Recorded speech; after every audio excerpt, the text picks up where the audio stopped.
give it a minute or two, but for those that came on time, I have a special surprise to change. I assume there are those of you who have been to Jerusalem before.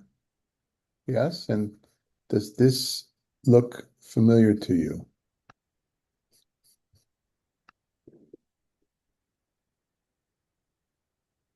If you can think of where the Mashbir is, that department store downtown. Let's see if I can get another fig. Talitha Kumi. Oh, King George and um, Ben Yehuda, where if you think of the pedestrian mall of Ben Yehuda, if you go up the hill where it meets King George, across the street is this facade with this sign. We'll get to it in a little bit. Okay. Um, all right. All right. I got too many distractions. Let's turn off. Focus. Okay, no disturbances for 1 hour. I am all yours. We've got this one and next one when it comes to this interesting, for me, really interesting, a little mini course experiment with women in the New Testament. Again, I say I am not qualified. I'm not an expert in New Testament literature. I'm not an expert in certainly not in feminist critique of the New Testament. And that's where all these would lead to, especially today, woman being the other, the essential other of most ancient literature, certainly of our own literary tradition, Jewish and Christian. Um, and then amongst the otherness of woman, there's triple otherness or double otherness, or yeah, in one case we have triple otherness. How the othered women feature in the New Testament. I imagine there's many other stories. These are the ones that I came up with my limited knowledge and of study over the last few years. Um, and I think there's something interesting, a point to say about each and every one of them. Ria, I hope you go back and listen to last week's class because there would have been a lot there for you to be upset about. And we love when you get upset. It shows that you're alive. It shows that you're still you're still at it. It's good, good. Okay. So Ria, I'm going to honor you by reading this first little story here. Um, from Matthew, just the four Gospels. Uh, they come in the Wait, beginning, so we often think that those are the earlier texts of the New Testament. I mentioned something about that last week. It's actually the letters, the Pauline letters, which are earlier from a chronological point of view or from a historical point of view. Um, Matthew of the four Gospels, to me, feels the most Jewish, although there are many scholars that feel that John is more Jewish than Matthew. Just he's kind of he's writing from within the Jewish community, reflecting what's happening the latter part of the first century or early second century. But this is this comes up first because it's in the book of Matthew, right? And just to mention also that when we talked about Mother Mary, and we went over that genealogy, that famous genealogy at the beginning of the book of Matthew, Gospel according to Matthew. There were those four women in the Hebrew Bible who were othered women. They were othered from a sexual point of view.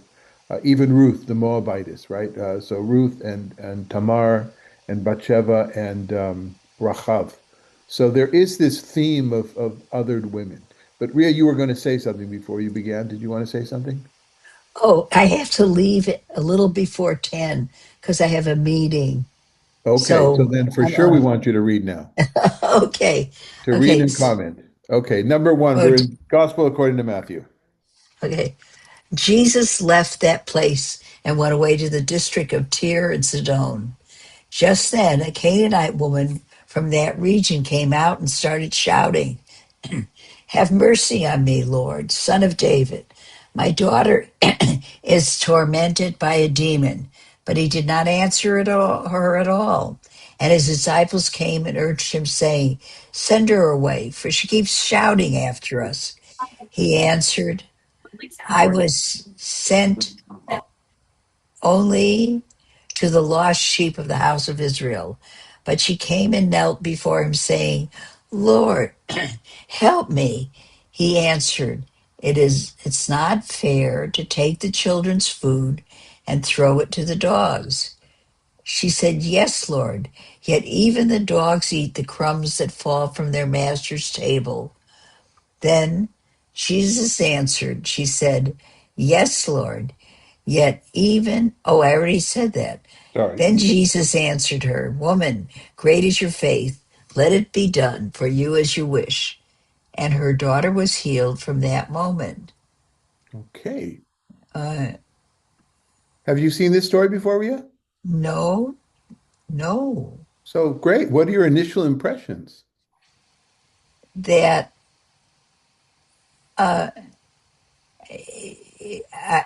I don't, that she's so little crazy, the woman, So but I don't know. so realistic, right? That you have a famous person and he has Yeah, his handlers and right. people want to get an autograph and oh, can you do a selfie with my little daughter? With all the kind of things that go away, go away. But where has Jesus gone to? We're given a hint already in the beginning, two hints, specific hints. Well, yeah, they're not hints. One, he goes to Tsor and Sidon, the Tyre and Sidon, which Yeah, are quintessential Canaanite. They've stayed Canaanite throughout the Hebrew biblical period. Anybody remembers who else goes to Tyre? I don't Oh, it would only be the remember. people, it would only be so there's nobody here who studies with us Thursdays. We had a little mini course on Elijah in person here in Palm Springs with the Episcopal Church. Elijah goes to Tyre as well in the beginning of his career. And it's there that he's fed by a poor woman, a poor Canaanite woman. He goes out from amongst his people of Israel. So there's a lot of connections in the New Testament between Jesus and Elijah, Jesus and Moses, because in the early period of Christianity, the literary role models for Jesus were the greats, were Moses and Elijah beforehand. But so there's that, and then it specifically mentions she's a Canaanite. So she's an ultimate other. She's an other because she's a woman, but also because she's a Canaanite, and also because she's kind of outside of the land. He's in the Galilee. That's way up there from their point of view. I mean, it's probably an hour and a half drive from if it was possible. That's Um, right. but in any case, okay, so you've got this he's Jesus is already known as a healer, and so Jesus touches people or talks to them or whatever. There's various stories, lots of stories in Matthew and all this, and certainly in Synoptic Gospels, that is the three that are closest to each other, Mark, Luke, and Matthew, about Jesus the healer. Um, but not for her because he's only going. It's as if he has only so much healing power in him, or because she comes across as crazy. But of course, she's the one who teaches him the lesson, right? The unexpected hero phenomena that we have in so many folk tales all over the world. It's the ultimate other that comes and gives the message to the one who should have known. And in this case, it's Jesus himself who learns this lesson, right? By throwing out a parable slash metaphor, right? Should my children, should I take away the food of my children and give them to others, to dogs? She's called a dog. And then she answers so cleverly, right? Even dogs want to have the crumbs. There's something very, very, very beautiful, I think, about this very short tradition here. Does that light it up a little bit for you, Ria? Do you? Yeah. And when you compared it to the a famous movie star being surrounded by people asking for an autograph, but uh, uh, I'm not used to these stories about Jesus and people coming to Jesus for healing. Is it hard? Is it hard for you to hear these stories? Well, I'm thinking about Elijah, who the child that was actually dead, and that's the only one I know in our literature of somebody supposedly doing that. Mm. Uh, yeah, because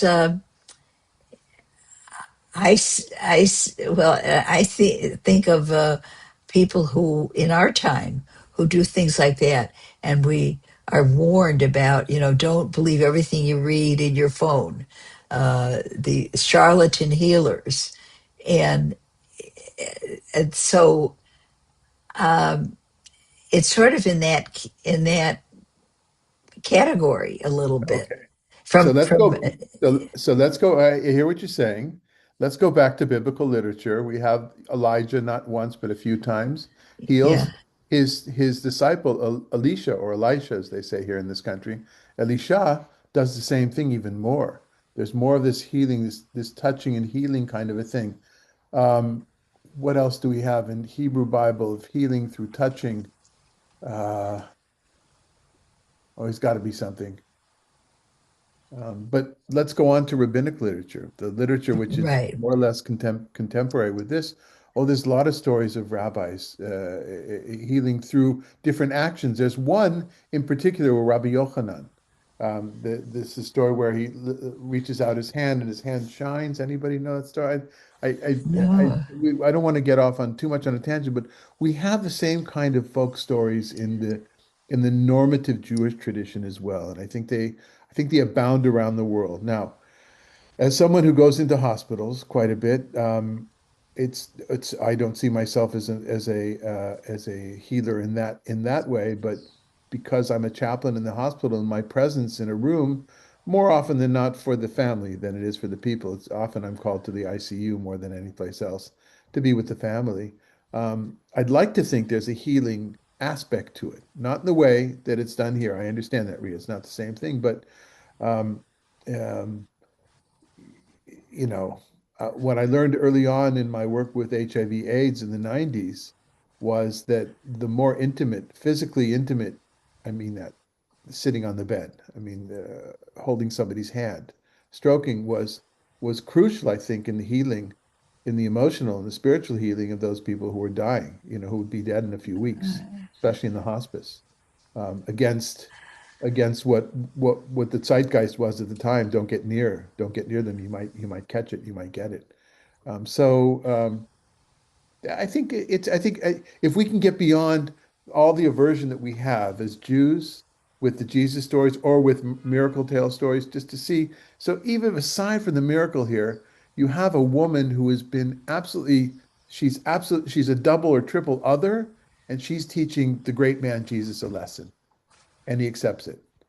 In other words, so even if you don't like the healing part of it, there's this chokhmah, this wisdom in this. What she gets, and she answers him right away on his own terms in that same metaphor of the dog and the scraps, the crumbs.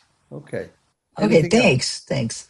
No, that's um, yeah, because we immediately, at least I do, uh, uh, turn away from this kind of a story, thinking charlatan, but that's to look a little deeper and to when this was happening or when the story was being developed.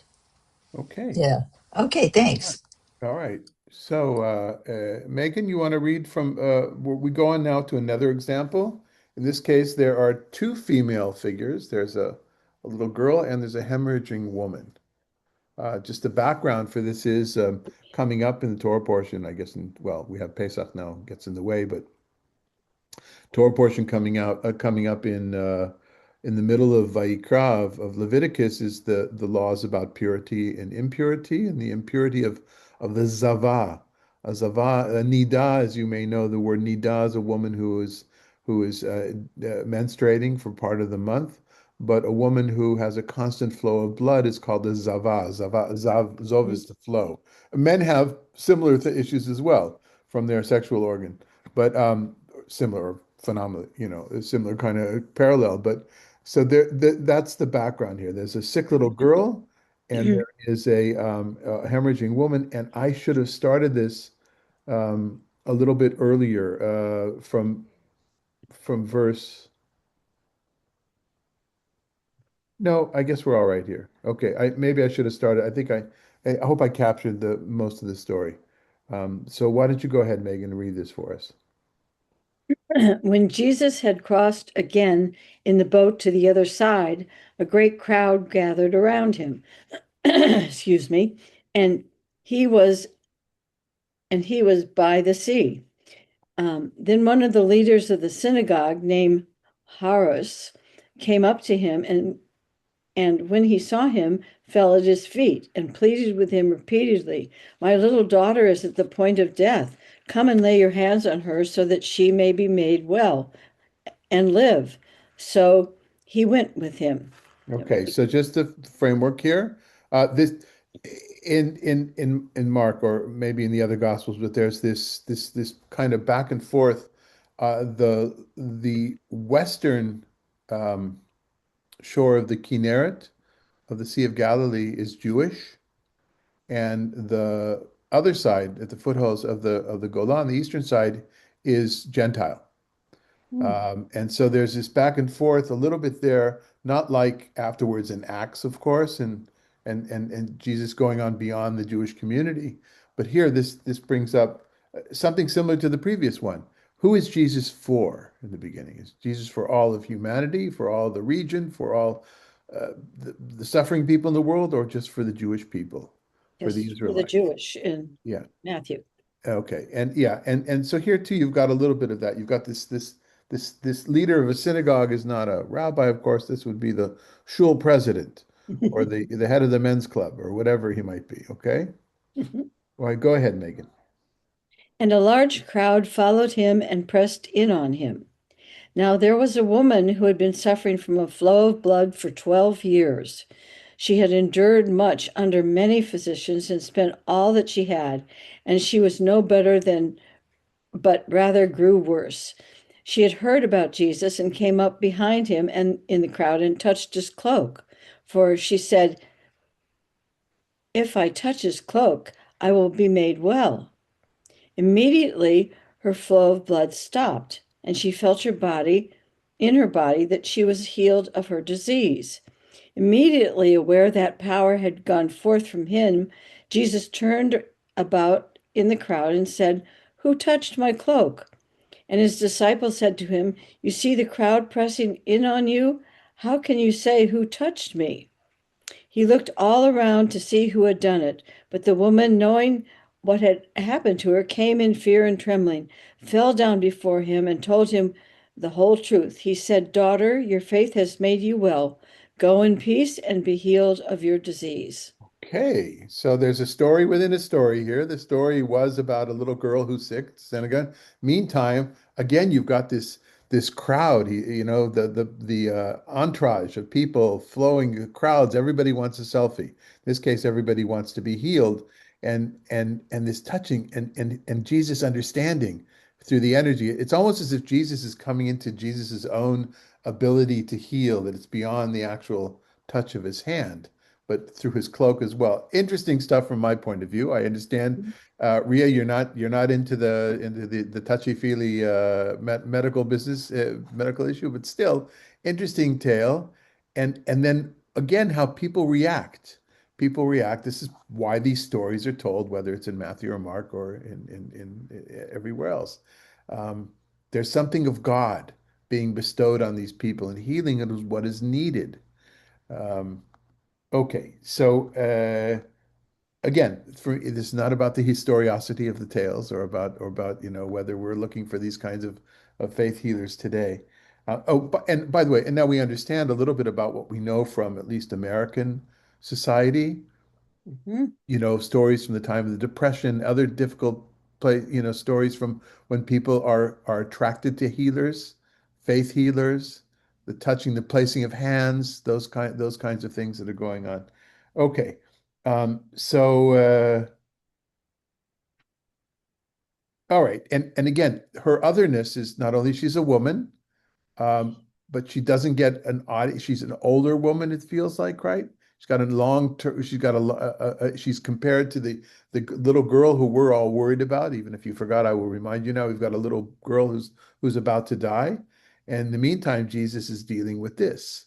And then she's also othered because men are writing this, and men have a real hard time with anything that has to do with women bleeding, right? There's that very, very difficult. I mean, James, it's just you and me today. I guess well, there's David, see in Las Vegas. We have a hard time with that. We're very uncomfortable, far more uncomfortable, I imagine, than women are. And this is men telling stories about that are lifting up this otherness of the one. That's the point of today's session, the otherness and how the interaction with Jesus, at least, yeah, not only with Jesus, with Paul as well. We'll see. Um, okay, so why don't you finish off the story, Megan, and then we'll compare. While while he was still speaking, some people came from the synagogue's leader's house to say, "Your daughter is dead. Why trouble the teacher any further?" But overhearing what they said, Jesus said to the synagogue leader, "Do not be afraid, only believe." He allowed no one to follow him except Peter, James, and John, the brother of James.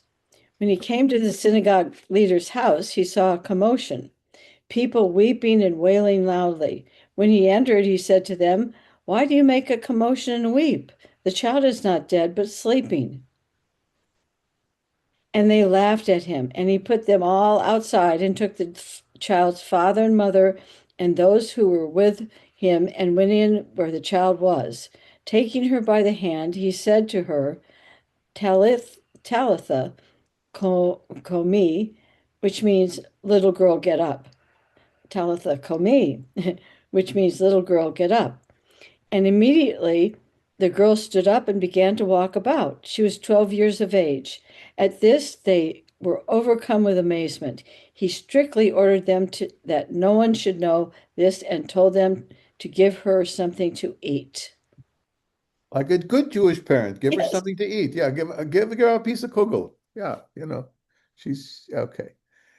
Nothing that can't be cured with a little piece of something to eat.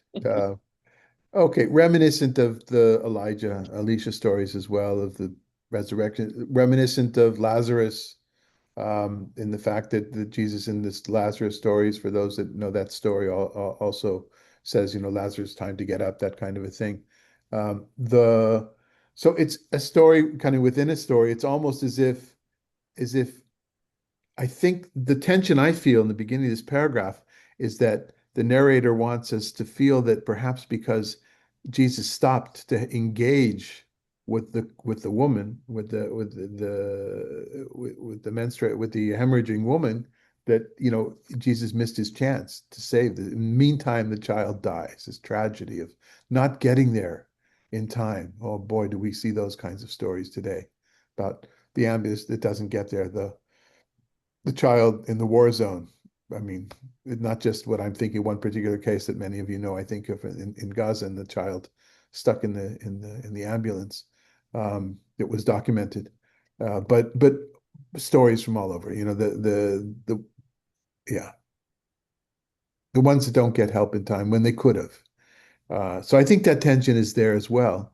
But then you've got this famous phrase, Talita kum, or Talita kumi. I actually added the I there. The manuscripts say Talita kum, and or Talitha, but that's Aramaic, right? And Talia, or Talitha, a Talia and a Talitha are a kid. Literally, it's a kid, Kid. In the same way that we call children kids, that was done 2,000 years ago as well. So Jesus is saying, get up, child, but in a very tender, very intimate way. Now, I showed this picture before for those that this is from downtown Jerusalem. I know, James, it feels like Oh, you've probably spent time in Jerusalem, James, but at the top of the Ben Yehuda Mall, where it meets King James on the other side of the street in front of the Mashbir, there's a hotel there as well. It's just a facade of this. It was a hostel. It was either I think it was a hostel that was torn down, whatever, and then reconstructed. And so everybody, you wanted to, and I saw this for years, for decades. I saw this Talita Kumi, had no idea what it meant, right? And this is a quote from Jesus. I guess the tradition was at the time that was where that happened. Um, let's see. I can get a better view of this. No, not going to happen. Okay. Don't want to spend too much time on that. But these are the kind of things that when you live in Israel, you live in Jerusalem, and we're used to Hebrew TaNaKh things coming alive in a setting, in a place, whatever, not just the Temple Mount, but in other places. Then suddenly this, and it was for many years that I saw that sign before I had any idea what the context was for it. So here's the context. The context is one of somebody, a healer, and this is essentially it. A healer is coming and say, now it's time to get up. And we have stories like that in a story like that I'm thinking a particular story in the Talmud as well. Do you really want to stay? The rabbi says to the other, how's that going for you? With all your suffering, isn't it time to get up and get out of bed? That kind of a thing. I think perhaps you can relate to that, Megan, or others that deal with healing. That's our job often, is to help people, to lift them up in that way. Uh, Interesting that I think it's the only two words in Aramaic they're written in Greek, but these are Aramaic. Like we have that one episode in where Jacob builds a pile of stones, a monument of stones with his father-in-law Lavan. And there too, there's the words Yagur Sahaduta, two words in Aramaic that are amongst the rest of the Hebrew there. And so there's a lot that's been written about this. The first thing is that sticks in my mind, and I should have changed it. The text says Talitha Kum, and um, and I just always thought it was Talitha Kumi because of the facade, that thing in Jerusalem. But there's no that's all the Greek texts say Talitha Kum. So in the commentaries you find things like, well, perhaps the kumi, the e at the end dropped out. It's in the language, like the name Eliezer became Laser without the beforehand. That's just in how people speak. Another interpretation is that who says that Jesus spoke correct Aramaic? Like, why are we projecting our understanding of what correct language is on Jesus? Maybe this preserves the actual words that Jesus said. That many people go that direction. That Mark likes to preserve the historicity of the tales by saying this is how it happened. Whatever it is, it's there. For me, it's, as you can tell, I love the interconnections, the intertextuality between all our world and this. And then finally, that one little detail that's added, she was 12 years old. Why is that important? Remember, the woman's blood was flowing for 12 years as well. Yeah. Yeah. I don't think because it's bat mitzvah, maybe. But yeah. Okay. Any comments on this? Is this a story that people knew before? Anybody? No. I, Well, then I'm doing my job. I am bringing the New Testament to a bunch of, well, I don't know if everybody here is Jewish, but to many Jews. Yeah. Okay. Wasn't it wasn't it brave of the woman, hemorrhaging woman, to go touch his cloak? Weren't they supposed to not touch men? Yeah. I So think she, it's also part of the otherness here, right? yeah. There's a separation between the, although we do have, it feels like Jesus is breaking down some of those barriers. And there are those that see that this is a polemic. I read that this is a polemic against, this is Jesus kind of saying, don't, let's do away with those laws of nidav, of pure impurity of a woman and her blood, kind of a thing. I think that, to me, that feels reading too much into it, because the whole story has weight because of that tension, and Jesus' ability or desire, or no, Jesus did not consciously do it. Jesus unconsciously heals here. Yes, Corrine. Hi, everybody. In terms of Midrash, I want to try to connect the dots. Why would you think in that mentality, would Jesus be always kind of be thought-provoking and transgressing barriers, genders, customs, and has got that kind of chutzpah to go against the flow.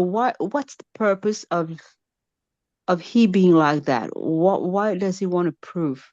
I think that's a really good question, but I just do want to comment on the pun there, go against the flow. Sorry, couldn't resist that. But here so I think, Corey, what I see is my understanding and my first diving deep into New Testament text, that is going every single verse, as you know, we've studied together over the years, was in Matthew with Rev Kevin, Rev Kev here in Palm Springs. He was my first teaching partner, the UCC minister who's now retired, Reverend Kevin Johnson, Kevin A. Johnson. And my job was to bring to that text study that we did, members of Ora Midbar and members of Blue in the Desert Ministries, was to bring the Jewish background of Matthew to that. And what I felt right away there, Corinne, was that Jesus, and this is not my origin. I've read, I've tried to read a lot of research and a lot of study on this whole topic, but Jesus is one of the Pharisees who is been schooled in that same way of doing midrash. You mentioned the word midrash beforehand, Corinne, this is Jesus's way of pushing back on the strictness of the Pharisees. Now, there's the classical story is about healing on Shabbat.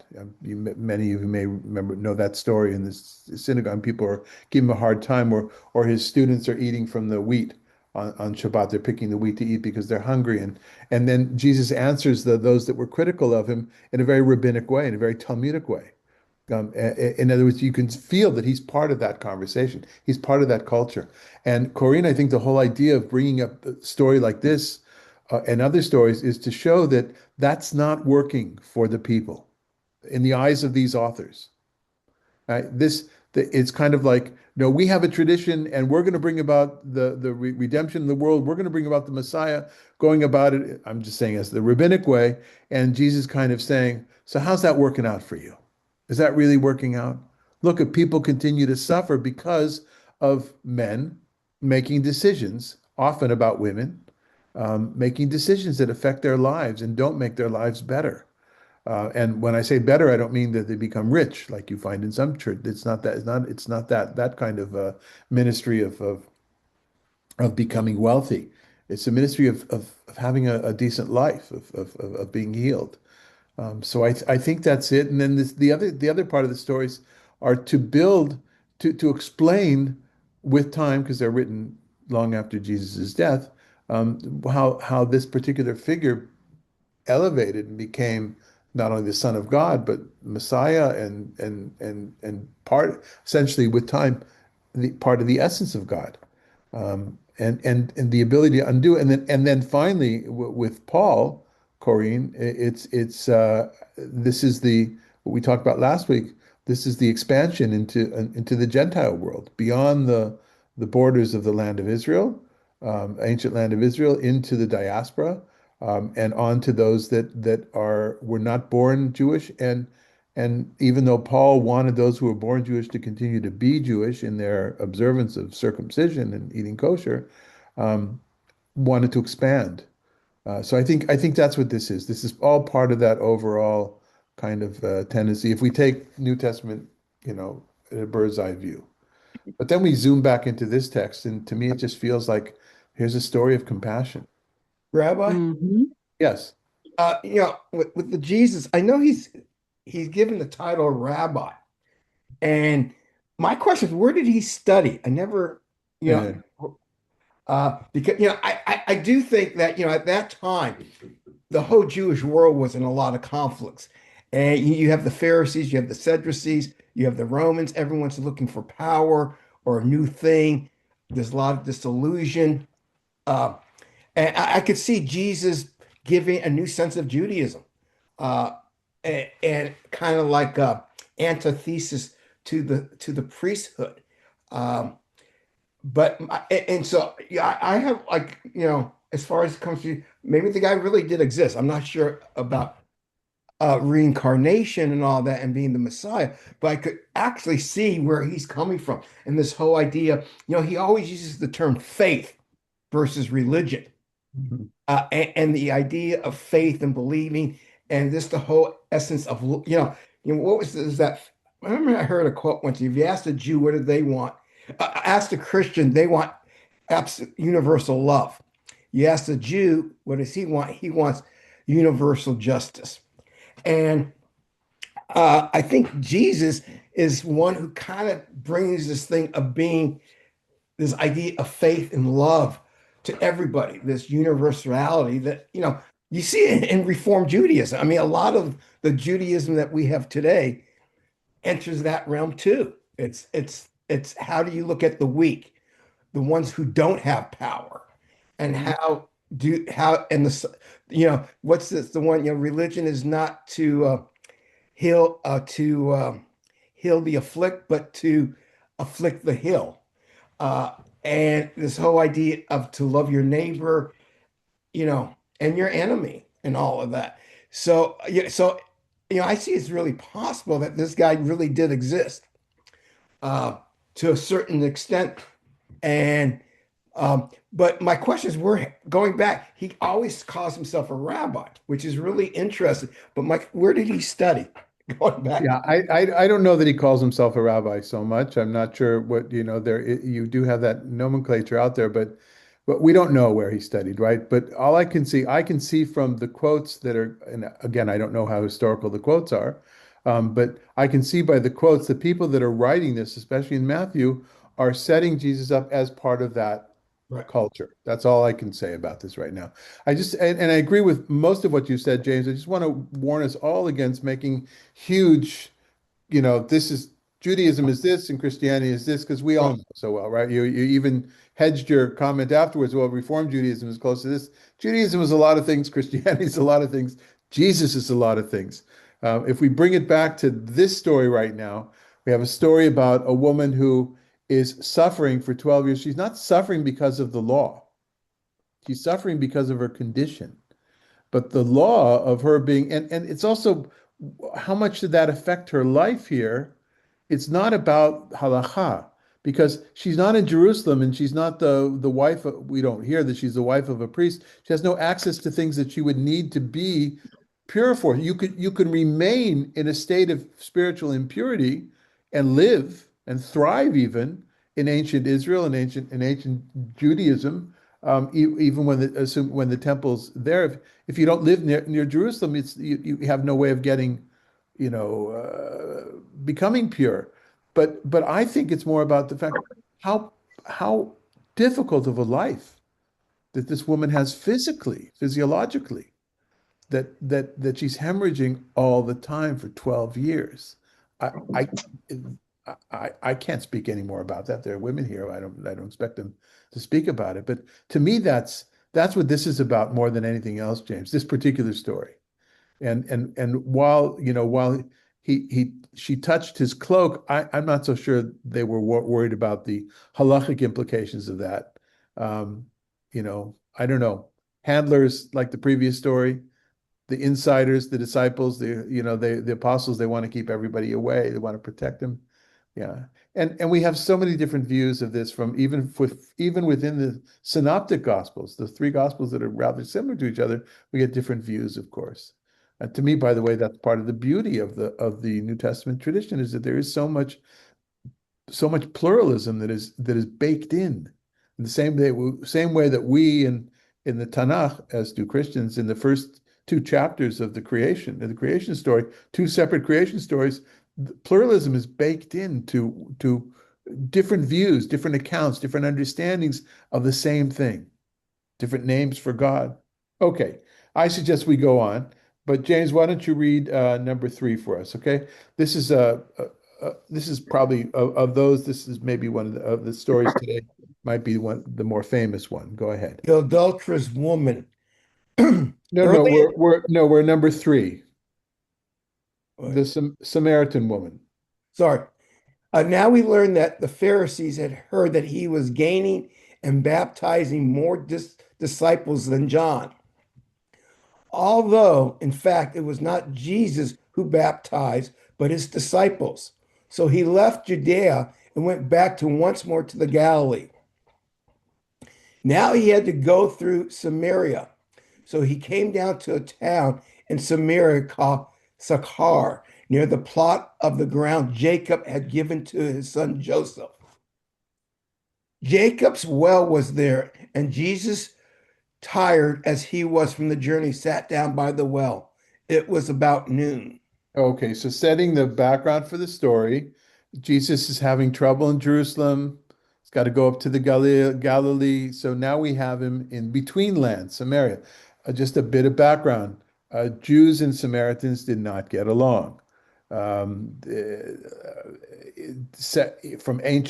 biblical times, there's animosity between the northern kingdom and the southern kingdom, whether the Samaritans were left over from the northern kingdom or whether they were the exiles from other countries that the Assyrians brought in. That could be debated, but the bottom line is at this time, we know this from rabbinic literature as well, Samaritans are the ultimate other, and from a Jewish point of view. Yet here he goes, and he goes to a place which is historically relevant to both traditions, right?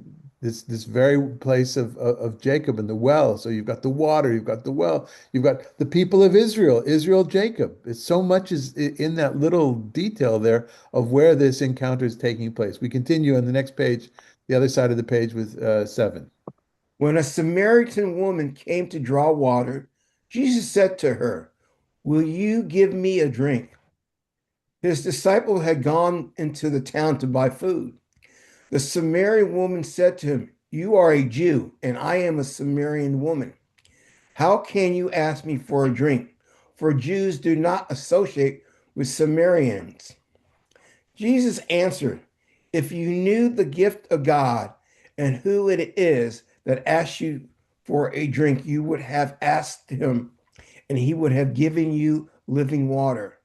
"Sir," the woman said, "you have nothing to draw with, and the well is deep. Where can you get this living water? Are you greater than our father Jacob, who gave us the well and drank from it himself, as did also his sons and his livestock?" Jesus answered, "Everyone who drinks this water will be thirsty again, but whoever drinks the water I give them will never thirst. Indeed, the water I give them will become in them a spring of water welling up to eternal life." The woman said to him, "Sir, give me this water so I won't get thirsty and have to keep coming here to draw water." He told her, "Go, call your husband and come back." "I have no husband," she replied. Jesus said to her, "You are right when you say you have no husband. The fact is that you've had 5 husbands, and the man you now have is not your husband. What you have just said is quite true." Yeah, so let's take a little pause here. What's going on? This interaction back and forth. To me, it's a Samaritan is an other. A woman is an other. Samaritan woman, a double other. She's also poor. She's in the middle of the day. She seems to be on his own. And she also is unmarried, but she's also living in sin. And she's had 5 husbands before. Like, how much can you laden upon this poor woman to make her more of an other? She's the ultimate other here.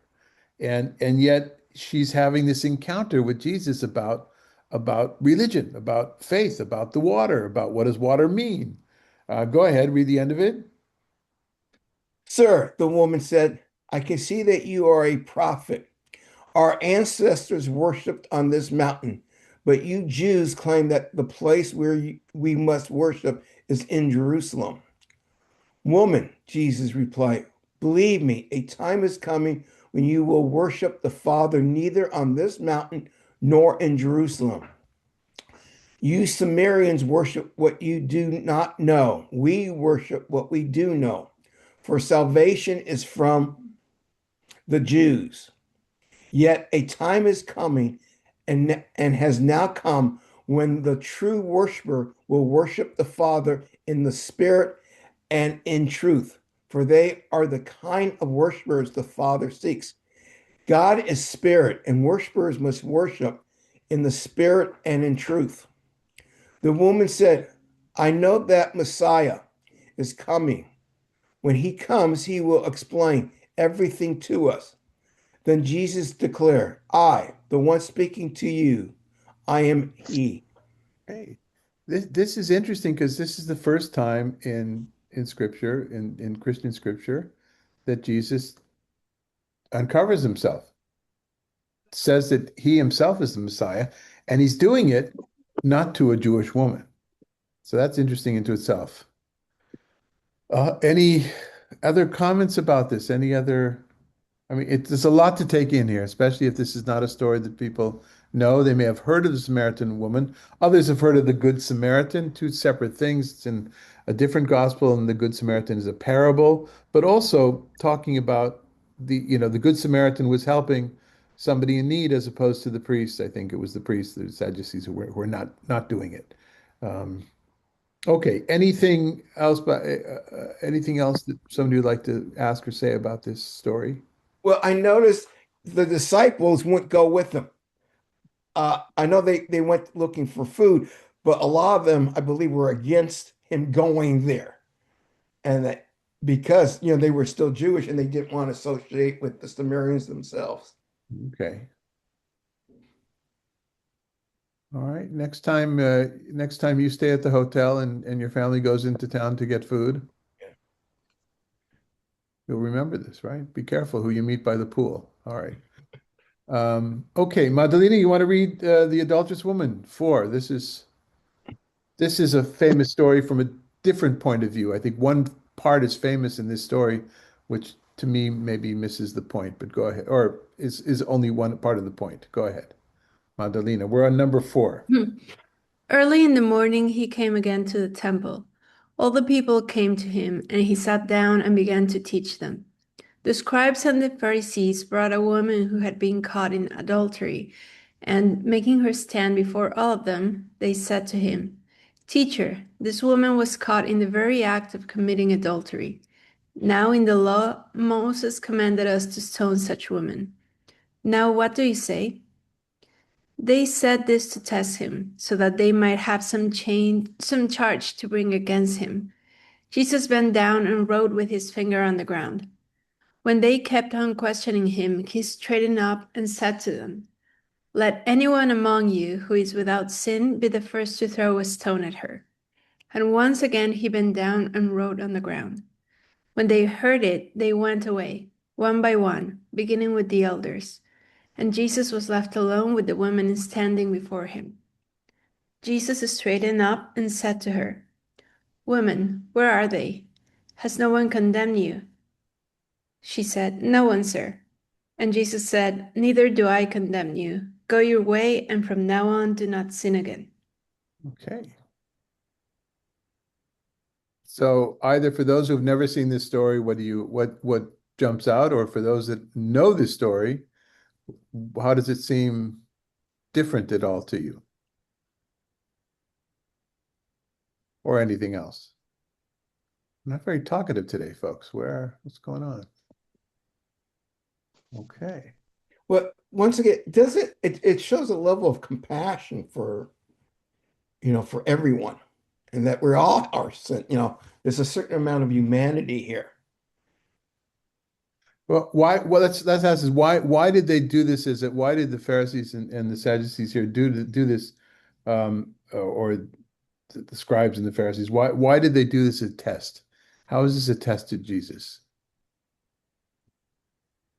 Well, because of the laws at that time. Well, Romans, the Romans were into control. We It- can't put the Jews couldn't put people to death, Right. right? So that's part of it. There's another side of it as well. They caught her in the act. How do you catch only a woman in the act of adultery? You're Did peeking you think? Sorry, in. Your voyeurism. Your you only It have. would Oh, be I see. hard. The it would be hole in the hard, wall. The hole in the wall could only see part of what was going right? on. Yeah. Right. Okay. I got you. Okay. Um, Yeah. So there is a little bit of hypocrisy here, I think, and so okay, so that's one aspect. Um, Maybe just wanted to see wanting to see how far he would go with his beliefs. I think so. Is he going to, is he going to let her off as well? In other words, again, there are a number of traditions about testing his commitment to halakha. I'm oversimplifying when I say that, right? Okay, but so there's that, and then of course he's got this famous answer. If you live in a glass house, don't throw stones, right? That's kind of the same idea. Anybody who's free of that. What's he writing? What's his business about stooping down and writing at the ground? The truth is, the story doesn't tell us what he's writing. And you have, I think older commentaries that say I saw someplace he's writing, and I know who it's quoting. He's writing a list of all the men there and their sins. That's what he's writing down. But when you're on the ground, what are you writing in? What's the medium? Dirt, Sand. sand. Sand. I think sand, and I actually remembered this as being sand. And I think some people but because it's on the ground is sand. So first time I saw this story, other than knowing about the not throwing stones thing, just because it's in popular culture, I was preparing for a sermon giving in Hill Country, Texas. I was a guest at St. Barnabas Episcopal Church, and and I actually came up with my understanding of this was, and perhaps it's written, I don't remember reading this, but I can't believe nobody said this, is that the writing in the sand is temporary writing. The wind blows it away. And we studied the Acts, we studied the Gospel according to John in a different group for 11 months, not too long ago. And I shared this with the group as well. To me, this is kind of like laws change. You write down something, but all that changes. What remains is compassion and the possibility to do tshuva, which is the end of the story, right? Okay, we're not, this is not this putting to death of somebody is the end of the whole thing. Why, as opposed to this open-endedness of no, let's put an end to this farce. But also remember, don't enough of the sin. Don't sin anymore, whatever the sin might be. So I think the writing in the sand is the fact that the laws constantly change. The understanding of the laws constantly change. And that comes a lot from the way that I come about studying this material as a rabbi, looking at it from a very Jewish point of view, a very rabbinical point of view. Okay, and I think we have a few minutes just to do unless there's anybody wants to say something about this story. So Susan, you want to read the last one for us? And we actually did this last week, but I wanted to return to it because it's still part of the same theme. Go ahead. One day, as we were going to the place of prayer, we met a female slave who had a spirit of divination and brought her owners a great deal of money by fortune telling. While she followed Paul and us, she would cry out, "These men are slaves of the Most High God, who proclaim to you the way of salvation." She kept doing this for many days. But Paul, very much annoyed, turned and said to the spirit, "I order you in the name of Jesus Christ to come out of her." And it came out at that very hour. Okay, so we don't need to go into exactly what it was that she was screaming, but what is clear from the story is that it wasn't her. It was a demon she was possessed with. It was a dibuk that was being this nuisance. And so this isn't Jesus in himself doing this, is Paul doing it in Jesus's name. But what I want to focus on is this little slave girl as an other. She's a woman, so she's an other. She's a slave, she's an other. She's possessed by a demon, triple othered. And that was my intention. I don't know if I got there or not in this hour that we spent today, which for me was I loved preparing it, which I had, as always, wish I had more time to delve deeper into each of the texts. But this idea of how, in a very Jewish way, I would say, Jesus comes in these stories, even second degree through Paul in this last story, to reach out and to heal the otherness, this otherness in women, multiple othernesses in otherhoods in women. I got And on this story with Paul. Was he in Israel at the time, or was he? no, this is in the diaspora. Okay, I forgot exactly where. This is right before he becomes jailed. Remember last week we focused more on yeah, the fact that he was in jail, right.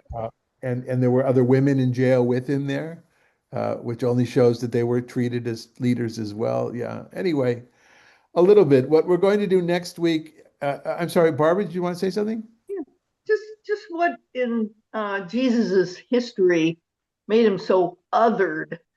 Was he abused as a child, or was what motivated him to be so like sympathetic toward the others, the women, the sick people? Was he sick? Was he what was in his back? I never heard anything about his childhood. You Yeah, know, I think there are stories in the Gospels a little bit about how, he was hunted as a baby in one of the Gospels, right? Herod wanted oh, him dead. But no, we don't have stories of his adolescence and growing up, and that's kind of a Freudian question if you think about it, right? It's a kind of question that I'm not sure people in the 17th or 18th or 19th century would have asked. I'm not an expert at it, but what I can tell is that I think that we need to ask a Christian. That's a great question for a Christian, and my guess would be, just a guess, but from my interactions over the years, that one might say, because that is God. It's God coming out in humanity of pointing out to people, other human beings, what they've been missing. They've been missing the suffering of all these others, and to me, it's less about the otherness of Jesus, it's more about how Jesus approached and reached out to the others of society. And I think that I would say, from a critical point of view, that other Jewish traditions of the time were missing that. We're missing that. I think that's how it's presented as well. And I say that not wanting to be a Christian. Don't worry, I'm not converting. Yes, I will be in church in two different churches over Easter because I'm close with my colleagues here, and that's how I respect and want to be part of I'll be in Taizé at the monastery in just a few weeks, and praying with Christians for the days that I'm there 3 times a day, and being part of it. But in no way does that make my own Judaism unstable. I look at it and I want to so, Barbara, maybe I'll end with this. It's not exactly what you're asking, but I've quoted before, so some of you have heard this, Professor Aviezer Ravitsky of Hebrew University, who said, oh, in the 90s already, I heard the quote. He said, there are three things in when we talk about interaction between people, especially intellectual interaction. There's uh, tolerance, there's pluralism, and there's openness. Tolerance is when, I'm going to set it up now in this context. I, as a committed Jew, I'm in touch with a committed Christian or a Muslim or a Hindu, and I tolerate them. I don't want to kill them. I don't kill them. I let them live. Let them that tolerance. And this was in the 90s, and still in Israel, it's even more so. I was living, you don't know me, Barbara, but lived in Israel most of my life. There was a serious lack of intolerance towards me as a Masorti conservative rabbi, everybody, my whole world. So tolerance was one thing. Then Ravitsky says, but pluralism is when I have my truth and I recognize in the other person's their truth, and I recognize that's their truth and it's good for them. My truth is good for me. He says what we should be striving for is openness, is where in our interaction, we are open to the fact that the other person's truth might have something in it for me as well, and that kind of reciprocity. And that's what I'm interested personally, very personally. I'm not preaching this. I'm interested in finding out from Christianity or Islam or Hinduism or Buddhism, whatever I'm in touch with, what are what are the truths I might learn about myself for my own tradition? Um, what what might I espouse at the same time? We're not giving up on my own identity that will enrich me and bring about a better communication, better interaction. So that you didn't ask that question, but that's the answer that I'm giving you. Because I don't have a better answer for you right now. It seems like Reform Judaism is a sort of an example of helping other. And why did we get involved with the civil rights movement in the 60s? And, because they're the other and we're the other. And I don't know, that's why we have sensitivity. It came more from the more liberal ends of Judaism, especially Reform. Absolutely. Yes, absolutely. Judaism. Yeah. Not the Orthodox. They're very rigid, You may know that in Orthodoxy, in yeshiva Orthodoxy, not modern Orthodoxy, in recent years, there's been a reaction, a counter-reaction to the whole value of Tikkun Olam, which that term wasn't used until the 50s for this purpose. It was used for something entirely different beforehand. But this idea of Tikkun Olam, you meet people, and especially non-Jews that want to, oh yes, I know all about Tikkun Olam. We know how important that is to Judaism. Historically, not in the way we've been using it from the 50s and 60s. Tikkun Olam was not important to Judaism. So, but I think I'm thankful. I would imagine you're thankful as well that it has become an important part. And with that, I will wish everybody a wonderful Pesach. Over Pesach, we're going to do one more in this series, and it's going to be where were the women during the Last Supper? Because of the connection, not historical, but the connection in people's minds between the Seder and the Last Supper. I'll try to frame that, and then we'll look at the material that doesn't exist as far as I know. So we'll try to figure out. I hope I'll find something to say from now until then. Hope to see you then. Chag Pesach Sameach for those that celebrate Easter. Have a wonderful Easter holiday, and thanks for being here today. Bye. Thank you. Thank you, Magdalena, for helping us out today.